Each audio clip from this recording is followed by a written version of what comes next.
Assalamualaikum warahmatullahi wabarakatuh. Pemirsa Gapai Kemuliaan Ramadan yang dirahmati Allah. Apa kabar Anda hari ini? Semoga di bulan suci Ramadan ini kita semua senantiasa diberi kesehatan, keberkahan, dan selalu berada dalam lindungan Allah Subhanahu wa Ta'ala. Amin, amin ya Rabbal 'Alamin. Alhamdulillah, senang sekali saya Fayunizar dapat kembali hadir menemani Anda dalam program kesayangan kita, Gapai Kemuliaan Ramadan. Selama 45 menit ke depan insya Allah kita akan membahas berbagai persoalan fikih, adab dan juga tauhid yang insya Allah akan menambah pemahaman dan keimanan kita khususnya di bulan yang penuh ampunan ini.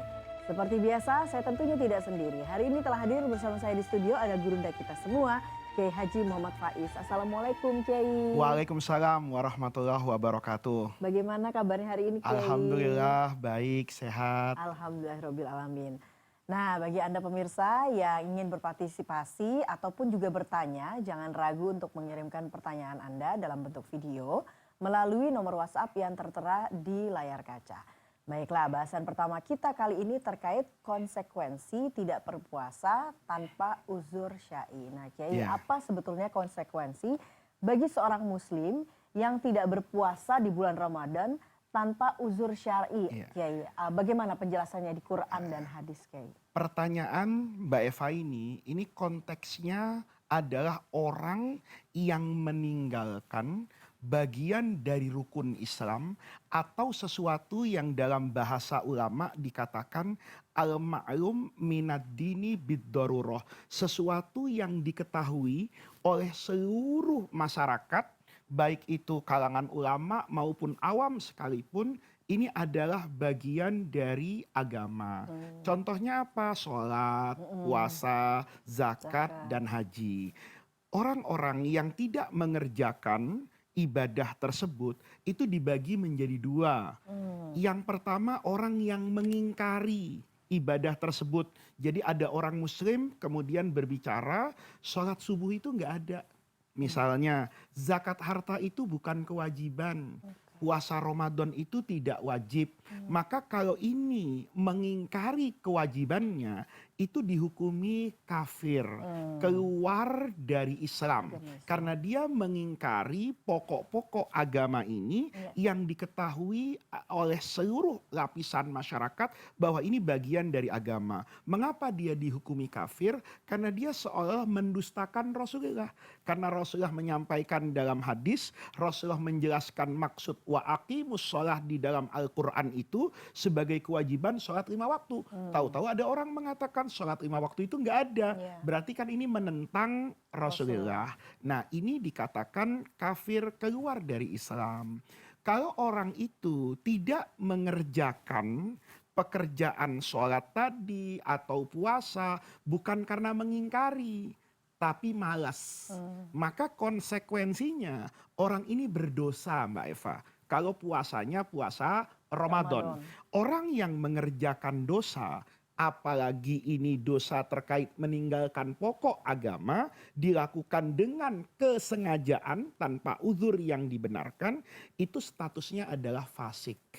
Ya, nah fasik ini tentu punya kesempatan untuk bertaubat.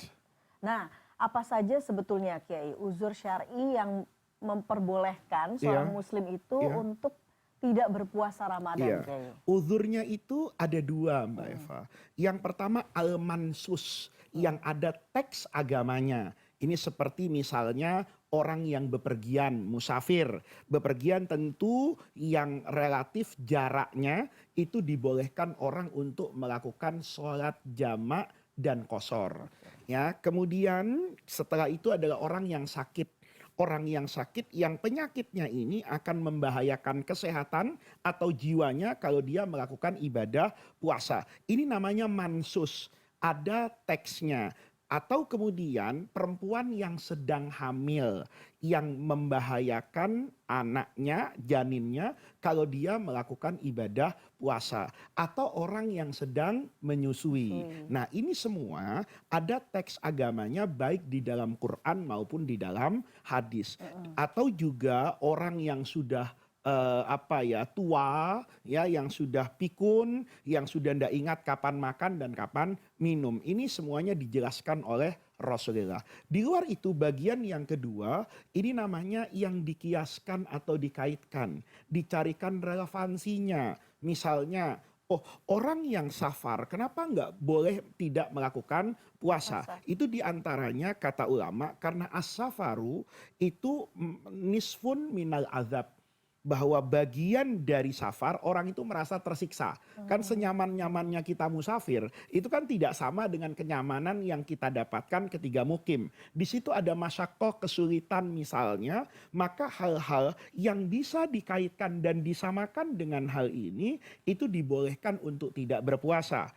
Apa contohnya Mbak Eva? Orang yang melakukan pekerjaan yang dianggap sulit kalau dia tetap dalam keadaan berpuasa. Misalnya apa?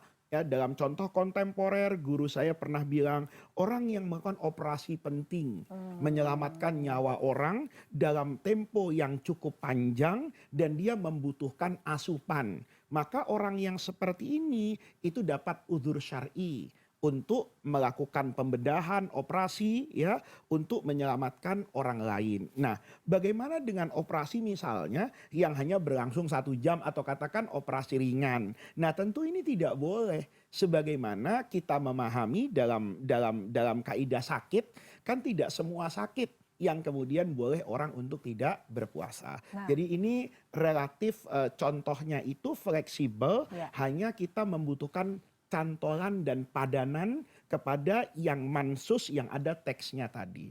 Nah, kalau untuk musafir Kiai, apakah Iya. kemudian ada batasannya? Misalnya kan sedang berpergian Iya. untuk waktu kurang lebih selama 1 bulan begitu Iya, ya Kiai. iya, Apakah memang iya. boleh misalkan selama sebulan itu akhirnya tidak Iya. berpuasa Kiai? Nah, itu yang dilihat nanti Mbak Eva ketika pertanyaan seperti ini, itu konteks safarnya apa? Gitu loh. Yang pertama, kalau misalnya saya mau ngajak anak-anak saya jalan, ya, oh kita tahu ke Eropa misalnya, Liburan, kebetulan ya. liburan, pas kebetulan Ramadan sekarang untuk ukuran udara kan tidak dingin, Ya. tidak panas. Tetapi kan ini bukan sesuatu yang pokok, gitu loh. Kalau melihat saya safarnya, maka saya boleh untuk tidak berpuasa. Tetapi kan itu bisa sesuatu yang dihindari, apalagi kalau pertanyaannya kayak Mbak Eva tadi sampai 1 bulan. Nah, ini berbeda Mbak Eva dengan orang yang memang pekerjaannya tidak bisa dia hindari.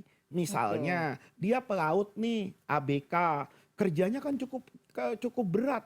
Dia pas mau melintasi samudera misalnya, di situ dia harus mungkin kemasukan air kapalnya, kewaspadaan, atau dia disuruh ngepel basahan atau apapun yang kita rasakan itu bagian dari masyakoh yang tidak bisa dia hindari. Oke. Maka itu boleh dia untuk tidak berpuasa.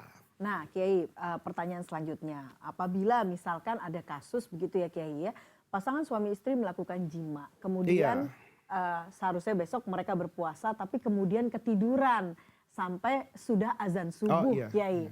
Artinya belum mandi besar begitu Iya, ya Kiai iya. ya. Nah ini hukum puasanya bagaimana? Tapi dijawab Iya, setelah jeda, kita iya. akan bahas sesaat lagi. Jangan kemana-mana, Gapai Kemuliaan Ramadan akan segera kembali.